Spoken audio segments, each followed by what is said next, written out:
Moi!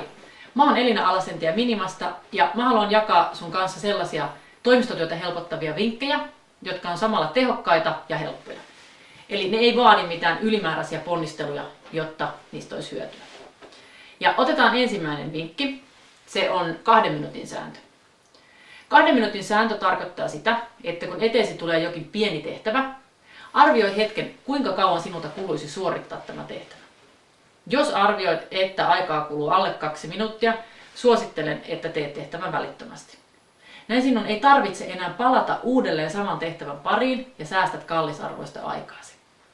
Kokeile ja kenties löydät tästä uuden, hyvän, tehokkaan toimintatavan.